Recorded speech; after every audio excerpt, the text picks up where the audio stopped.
E então, chefe, quais são os planos para o programa de hoje? Eu tenho 2 planos. O plano conotativo e o plano denotativo. Ande logo. Rode essa vinheta.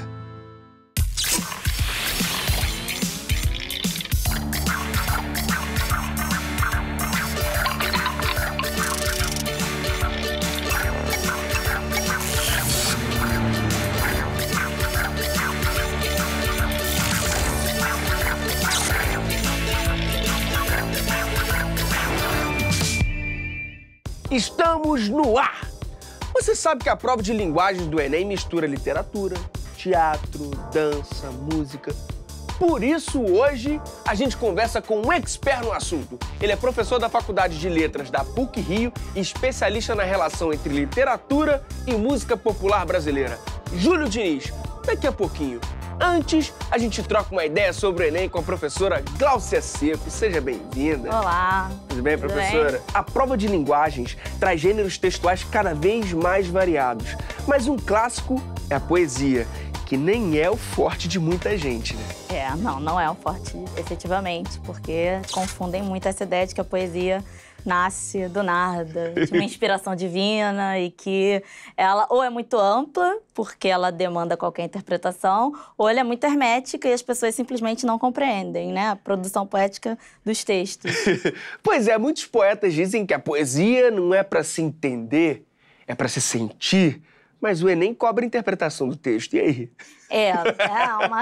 Quase, né, um mistério, quase um enigma, mas a poesia, ela demanda um pouco de prática também, a produção poética, ela tá ancorada no gênero lírico da linguagem e ela precisa de técnica, como qualquer outro tipo de texto, para que a gente possa ter essa noção de que ela toca você, né? De que ela toca a sua existência, de que ela toca a essência humana. E exatamente para que ela toque a nossa essência humana é que ela precisa ser tomada com cuidado. Então, sem perder a razão, vamos ver uma questão. Nós vamos resolver hoje uma questão do Enem de 2016. Antíode. Poesia. Não será esse o sentido em que ainda te escrevo?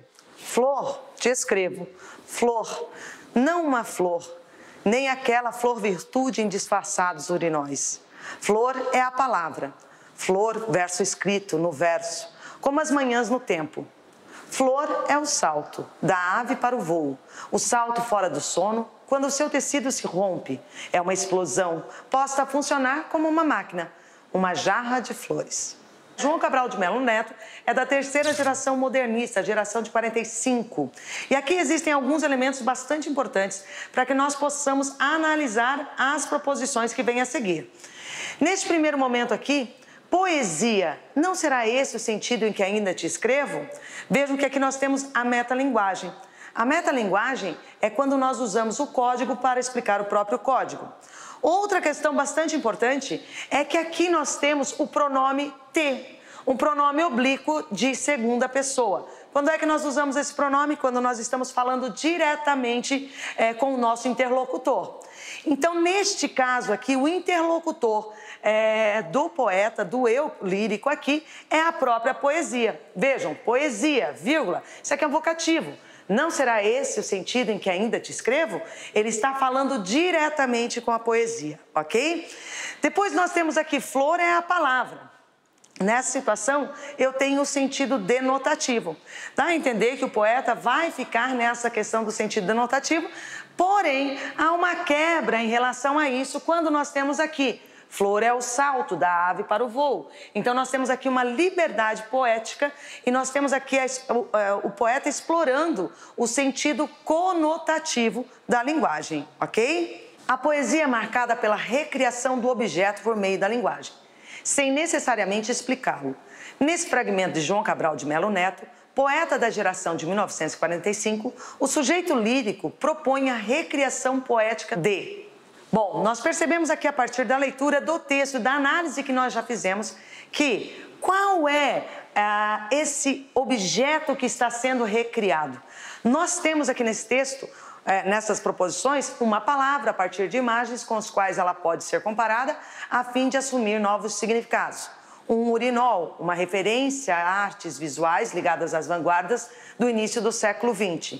C. Uma ave que compõe com seus movimentos uma imagem historicamente ligada à palavra poética. D. Uma máquina, levando em consideração a relevância do discurso técnico-científico pós-revolução industrial. E letra E. Um tecido, visto que com sua composição depende de elementos intrínsecos ao eu lírico. O que se percebe aqui é que nós temos nesta questão palavras destacadas aqui. Então, é importante primeiro lembrar, é uma palavra, é um urinol, é uma ave, uma máquina ou um tecido? O que o poeta quer, né? Que objeto é esse que ele está trabalhando a partir da linguagem? E quando nós analisamos isso, nós vamos perceber o seguinte, que é a palavra.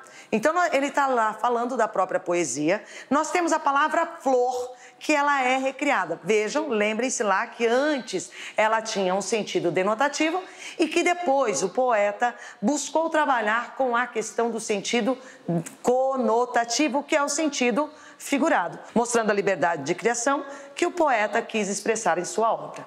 Ok? Até a próxima. Muito obrigado, professora. Ela falou que a metalinguagem é quando a gente usa o código para explicar o próprio código. Como assim? Primeiro, a gente precisa compreender o que seria o código em si, né? A gente pode entender o código em relação às funções da linguagem como a própria linguagem que eu escolho para produzir o meu texto, para produzir a minha informação e para produzir a minha comunicação. Então, o código é a linguagem que eu escolhi. No caso da nossa questão, eu estou utilizando a língua portuguesa, que contém regras específicas de organização. Quando eu uso um texto que está produzido num determinado código escolhido, no caso a língua portuguesa, que está falando sobre as próprias produções que esse código pode produzir, eu tenho a metalinguagem. Então, na questão, eu tenho uma produção poética que está discutindo quais seriam as melhores palavras para se produzir poesia. E a produção dessa poesia utiliza palavras para explicar o uso dessas palavras. Então, eu tenho o código pelo próprio código, porque eu tenho a língua portuguesa, que é organizada em palavras, discutindo quais seriam as melhores palavras para produzir um determinado poema. Isso é uma metalinguagem, isso é o código pelo código. Primeiro, eu identifico qual é a linguagem, para depois entender se essa linguagem está se discutindo dentro do texto. Tem outros exemplos na arte brasileira? Tem sim, tem. A gente pode pensar, por exemplo, na música do Tom Jobim, em que ele fala do samba de uma nota só. Ele produz um samba, né, uma música, em que ele fala de como a música foi construída. E para falar como a música foi construída, ele faz essa própria construção. Então ele diz, eu vou usar uma nota só.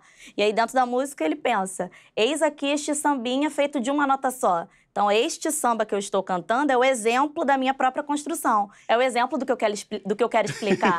Então, eu tenho o código pelo código. E como a metalinguagem pode aparecer na prova? Posso pensar numa pintura que vai aparecer e você vai precisar entender se aquela pintura está utilizando a função metalinguística a partir da leitura desse próprio código, como eu expliquei anteriormente. Então, eu tenho o pintor discutindo o próprio processo de pintura. Pode aparecer na forma de uma música. Eu acabei de citar uma música do Tom Jobim. Eu posso colocar um trecho e pedir para que o aluno entenda. Ele está questionando o seu próprio processo produtivo. Que função de linguagem faz isso? Eu posso pensar que o aluno tem que saber o que é metalinguagem para entender que ela discute a sua própria produção. Então, eu posso ou mostrar o objeto ou dar o conceito para que o aluno entenda qual é a função que está sendo trabalhada. Mas que outros tipos de função da linguagem podem aparecer em um poema, por exemplo? Em geral, a gente tem função emotiva e a própria função poética. Muita gente acha que função poética só acontece porque eu tenho a produção de poema. Mas, na verdade, eu consigo entender a função poética, por exemplo, como aquela que usa o sentido conotativo da linguagem, que intervém no sentido daquele texto.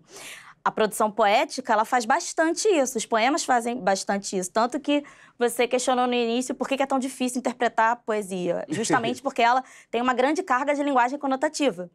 E o poema também produz bastante função emotiva, porque existe o famoso eu lírico do gênero lírico, o eu lírico da formação poética.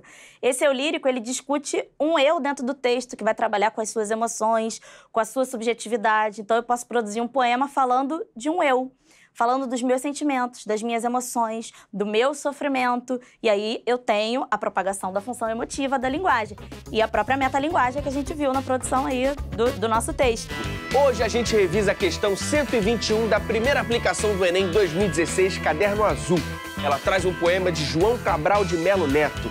Qual a importância de se conhecer esse autor para a prova? João Cabral de Melo Neto é um autor importantíssimo, principalmente se a gente pensa no contexto modernista.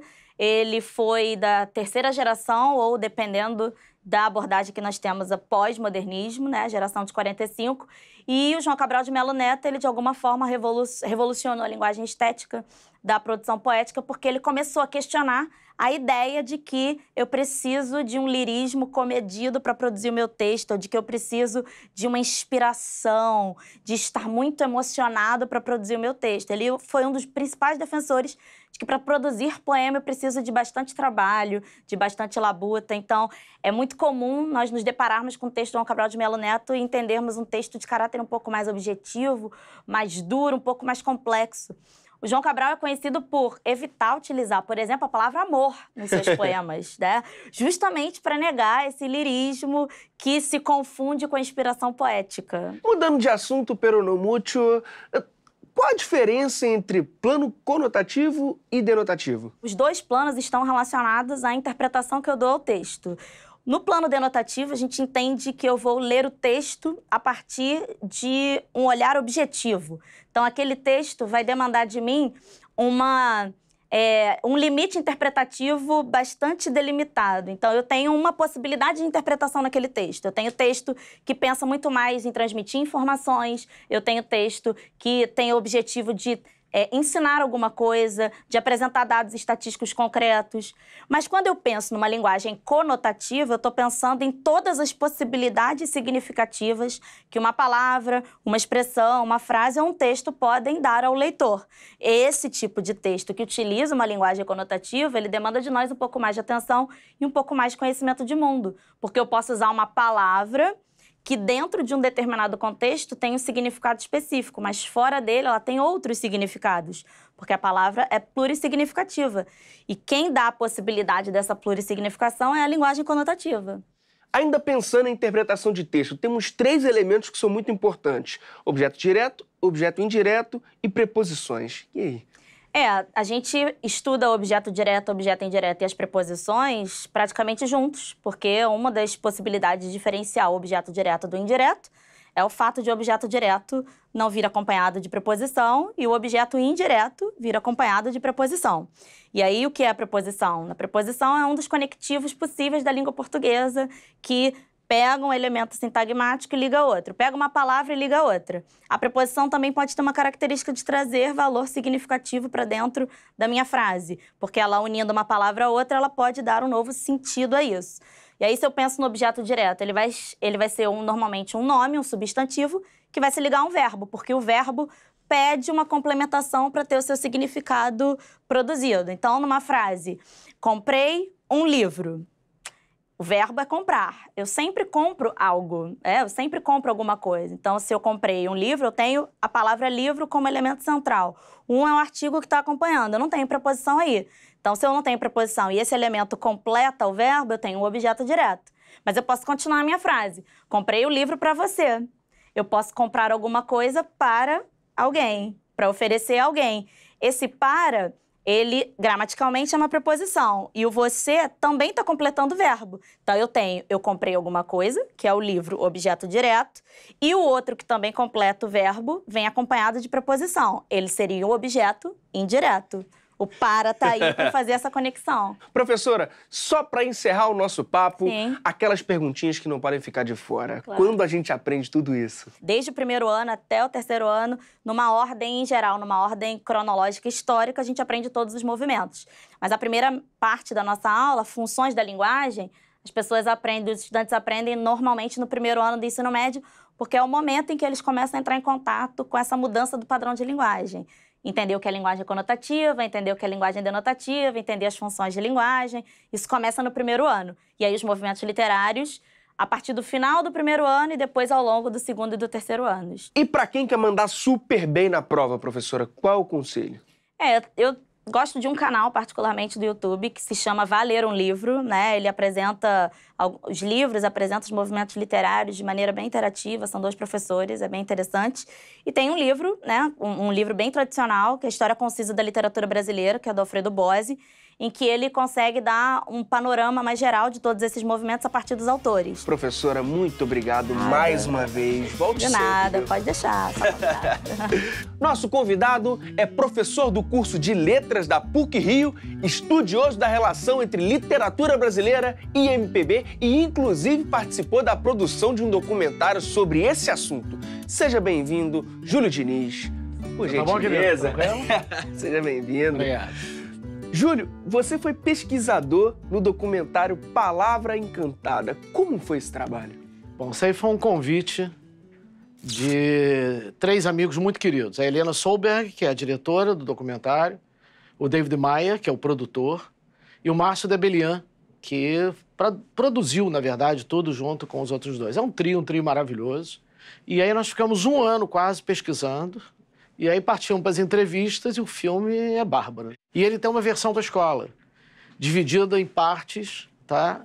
De acordo com os blocos de assunto e com propostas de trabalho em sala de aula para os professores. É só entrar no site do Palavra Encantada que está tudo lá. Uma super dica, hein, pessoal? Então, para quem ainda não assistiu, conta pra gente o que você descobriu nessa pesquisa. A importância da música popular no imaginário brasileiro é incrível, porque isso é uma coisa que eu acho que todo mundo tem que um dia parar para pensar com calma. A gente pulou da oralidade, né, de um país de muitos analfabetos, de um país, né, brutalmente racista, né, para um país do audiovisual. Então, o livro, o mundo letrado, ficou exprimido.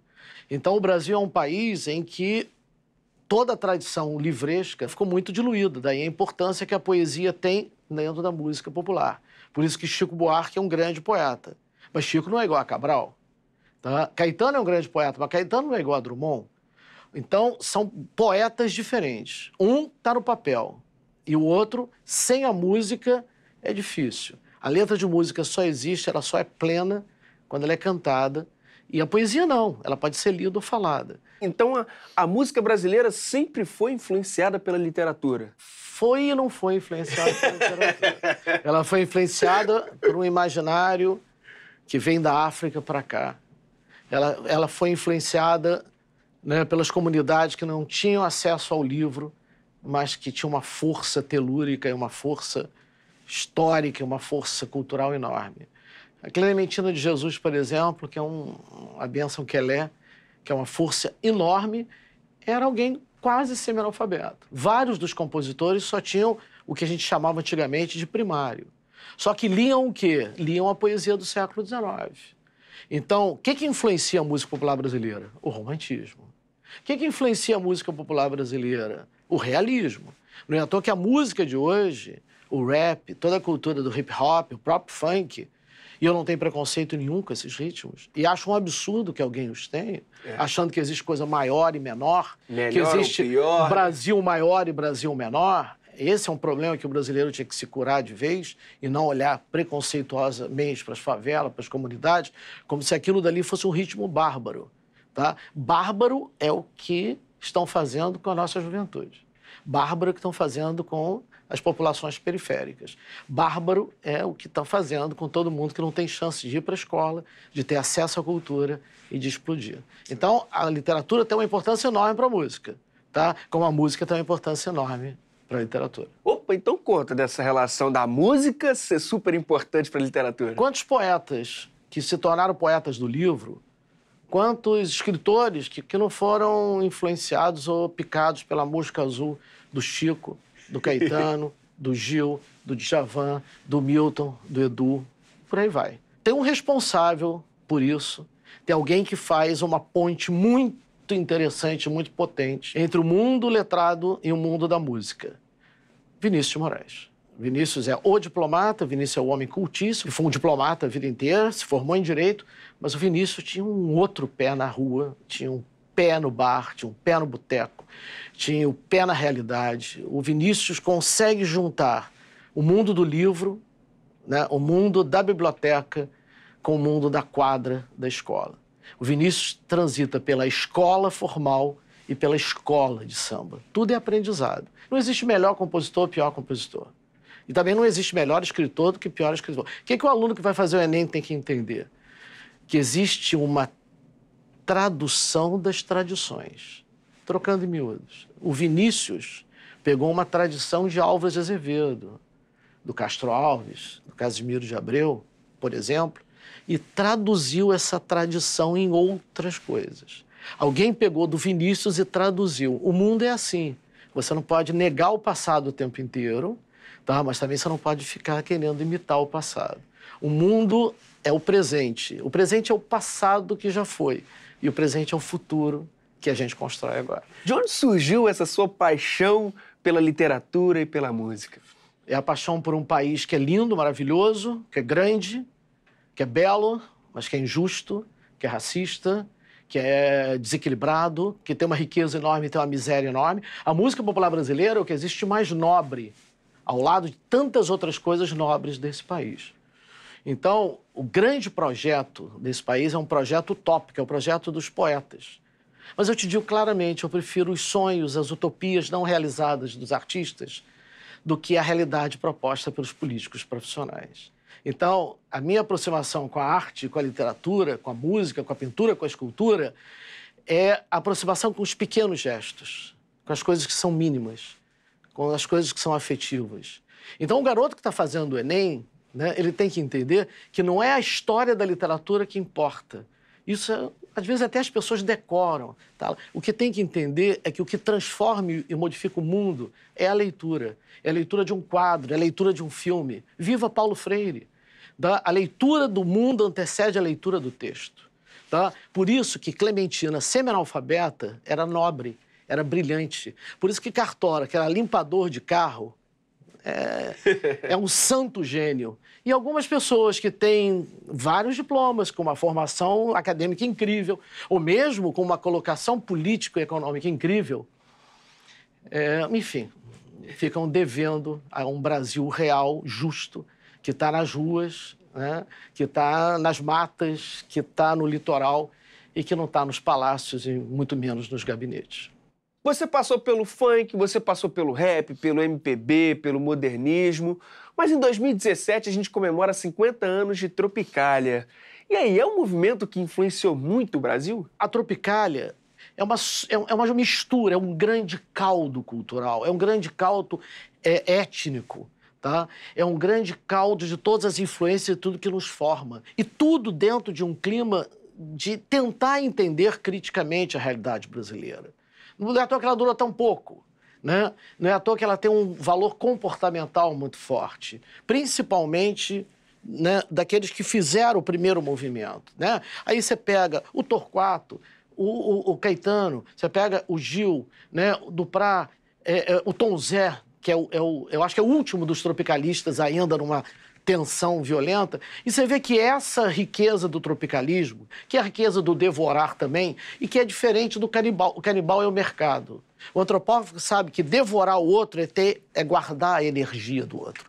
O canibal não quer guardar energia nenhuma, ele quer destruir, né, para vender aquilo tudo, né, como mercadoria. Existe um filme que eu sugiro que as pessoas assistam, se chama Tropicália, né, que é um belo documentário sobre o tropicalismo, e o outro que se chama Uma Noite em 67, que é um festival de 67 na Record, em São Paulo, em que Gil apresenta o Domingo no Parque, acompanhado dos Mutantes, e o Caetano apresenta Alegria, Alegria, acompanhado de um conjunto completamente maluco, argentino, né?